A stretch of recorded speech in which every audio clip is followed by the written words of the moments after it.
What's up guys? Today I'm going to be comparing the DT1990 versus the Amiron Home. Both of these headphones are about $600. Both of these headphones are from Beyer, and if you're curious on which one to buy, I'm hoping that I can help you out. And if you want to skip to any particular part in this review, go ahead and skip here and that'll get you to wherever you want to go. Also, like with all of my comparison videos, anything I say about these headphones, if it has more bass, more treble, more neutral, less neutral, anything like that, it's in comparison to the other headphone, not as the headphone itself. If you want that sort of information, that's in the full reviews of each of these. Links to both of those videos are in the description down below. I want to give a quick shout out to all my patrons for help making this possible. If you want to join the Patreon, a link is down below. So let's go ahead and jump into this, starting with build.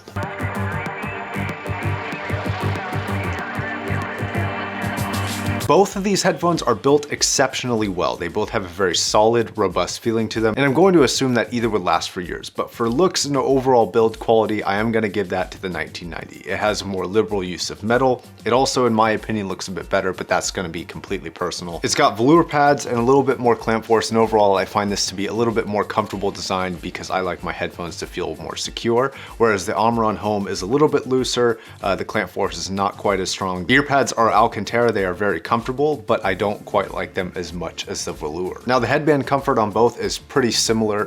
It's pretty comfortable. Both I could easily wear for hours on end without any comfort issues. Some other build differences are that the grille on the Amiron Home actually looks like metal if you see it in pictures or videos, but it's actually like stitched canvas material.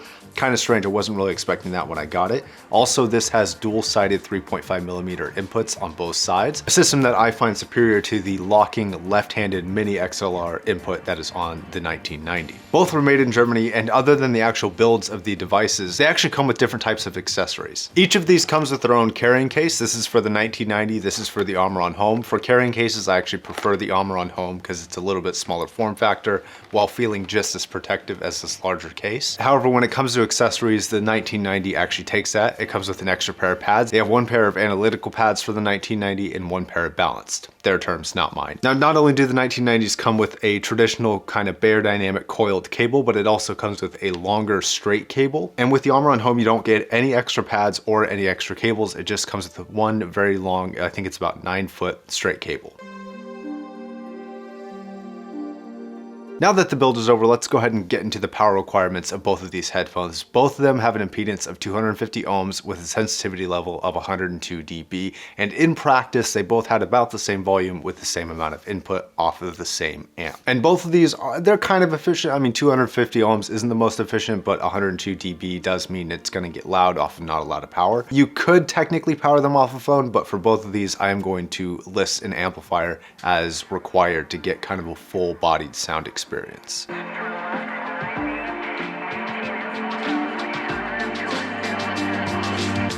Now let's talk about sound. So overall, I would say that the 1990 is cooler, it's more detailed, it has better precision and greater focus on the treble and the upper mid-range. Whereas the Amiron Home kind of flip-flops that, and it's warmer, has larger mid and sub bass, and has an overall emphasis in those categories. Now let's break down each category first, so let's start with treble. So I would say that overall the 1990 has better control, better detail, and better transparency in the highs. But occasionally when it gets to certain frequencies, different singers, certain instruments, it gets a little bit bright for my taste. I'm a little bit bright sensitive though, so that may not affect some people and may affect others. Whereas the Amiron Home, it's a little bit less precise, but you get an overall smoother performance, a little bit more pleasant, a little bit less fatiguing. But the Amiron Home does have its own treble issues, being the S sound. And for certain singers, when they get to that S sound, it's really kind of peaky, really bright. You're like, okay, take it easy. Now for mid-range, that's where these really start to separate, especially with the lower end of mid-range. With the upper mid-range, you're gonna get pretty consistent feedback, although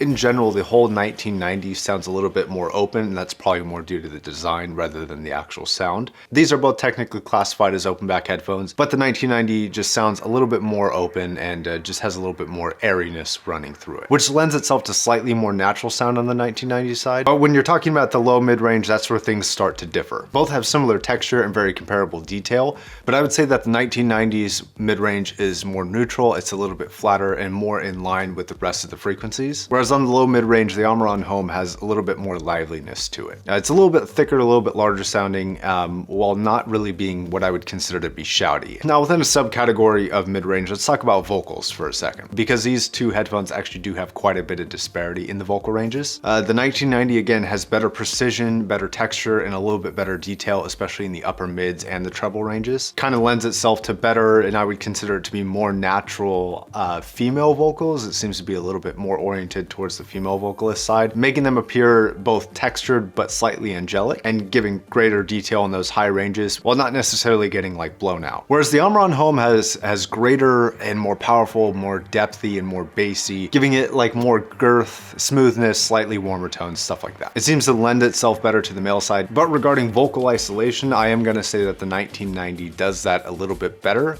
It's able to separate that foreground, background a little bit more than the Amiron Home is. But we're talking about pretty minimal differences. Both of these are pretty similar in regards to separation. Now let's talk about bass, because this is actually where they start to have the largest disparity in which one sounds like what. So here you kind of have to choose what you want. Do you want more heft, more power, more largeness to the sound? Or do you want more detail, neutrality, and balance? The 1990 feels a little bit more even, more neutral, more balanced with the rest of the ranges regarding those bass frequencies. Whereas the Amiron Home has a sizable amount more bass. Now that's not necessarily to say it's more textured or better, it just has a larger quantity. I was starting to get pretty significant roll off about 50 Hertz with the DT1990 and starting to get serious roll off about 30 Hertz with the Amiron Home. Although I will say that the sub and the mid bass ranges in the Amiron Home are boosted quite significantly. And the Amiron Home kind of has a more impactful, more all-encompassing bass note. It's less than the 1770, but quite a bit more than the 1990. Now, imaging and soundstage, I would say that the imaging and soundstage goes a little bit towards the 1990. I would say maybe 2% wider soundstage and like 2% tighter imaging. It's very minimal. Both are very intimate sounding headphones. They're not super wide to begin with, but both have exceptional imaging.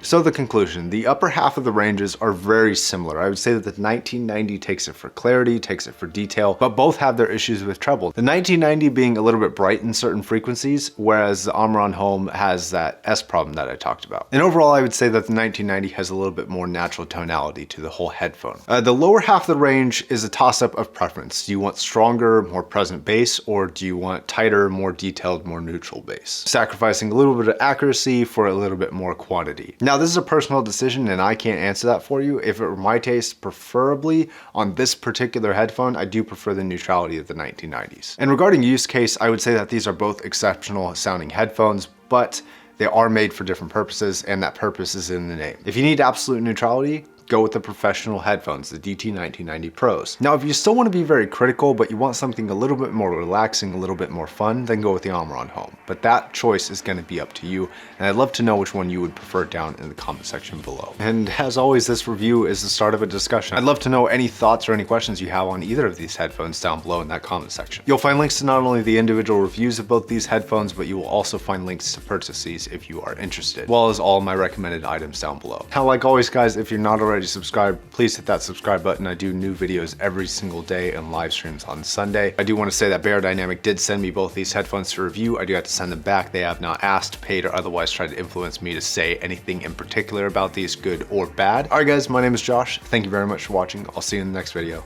Bye.